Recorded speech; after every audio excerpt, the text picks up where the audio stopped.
ओम नमः शिवाय। ओम नमो भगवते वासुदेवाय नमः। माघ, कार्तिक और वैशाख महापुनीत महीने माने गए हैं।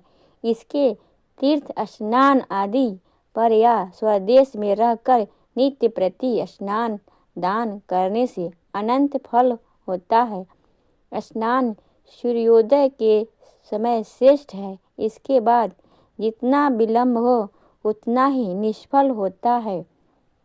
स्नान के लिए काशी, प्रयाग आदि तीर्थ उत्तम माने गए हैं।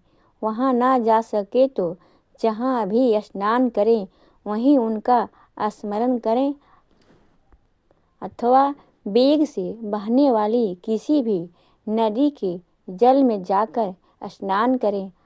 रात भर छत पर रखे हुए जल पूरे घट से स्नान करें अथवा दिन भर सूर्य किरणों से तपे हुए जल से स्नान करें। जल की ओर से ईश्वर की प्रार्थना करें और स्नान करके पश्चात सूर्य को अर्घ्य देकर हरि का पूजन या स्मरण करें।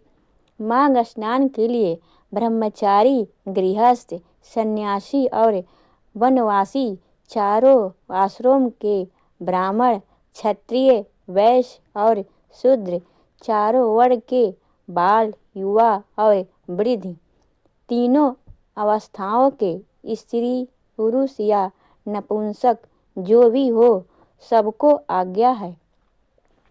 सभी यथा नियम नित्य प्रति माघ स्नान कर सकते हैं। स्नान की अवधि। स्नान की अवधि या तो पौष शुक्ल एकादशी से माघ शुक्ल एकादशी तक या पौष शुक्ल पूर्णिमा से माघ शुक्ल पूर्णिमा तक अथवा मकर से आए सूर्य उस दिन से कुंभ राशि पर जाने तक नित्य स्नान करें और उसके अनंतर यथावश मौन रहें, भगवान का भजन या यचन करें। अब हम सुनेंगे मास का पहला महात्म्य अध्याय। एक समय श्री सूत जी ने अपने गुरु श्री व्यास जी से कहा कि गुरुदेव, कृपा करके आप मुझे से माघ मास का महात्म्य कहिए, क्योंकि मैं आपका शिष्य हूँ।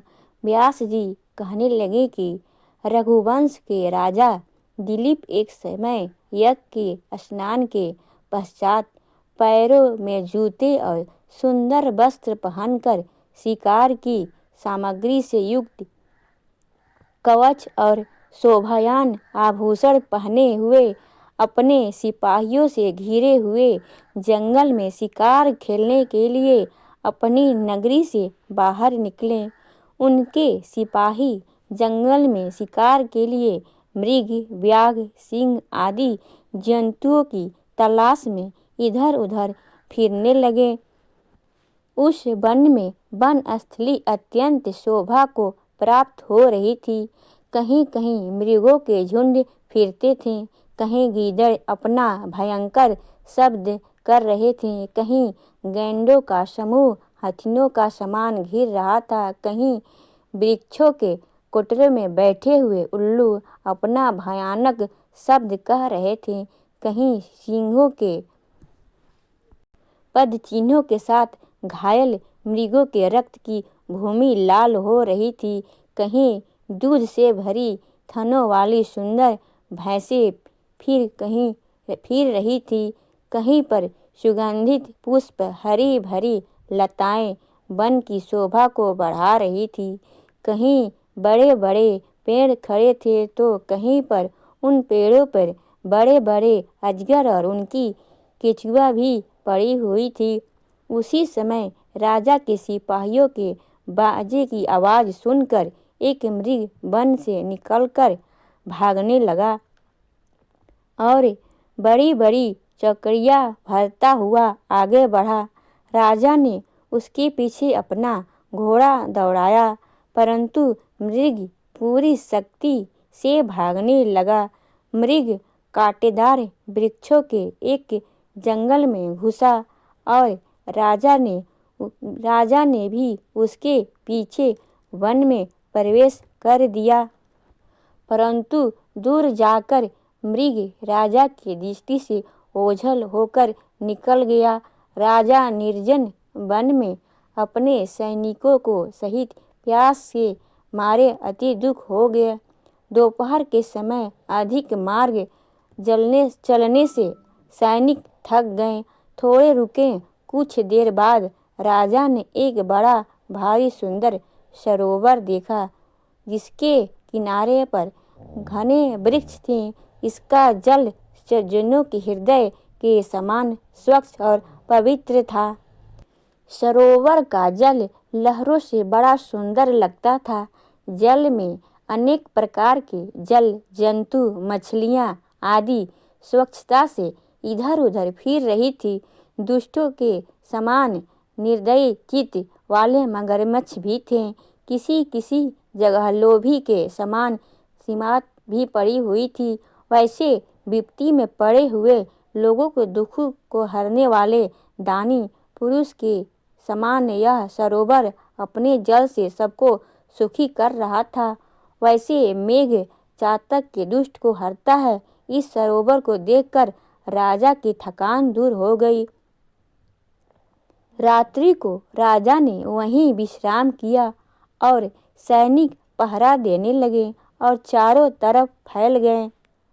राजा के अंतिम समय के शुक्रों ने एक झुंड ने आकर सरोवर में पानी पिया और कमल के झुंड के पास आया। तब शिकारियों ने सावधान होकर शुक्रों पर आक्रमण किया और उनको मारकर पृथ्वी पर गिरा दिया।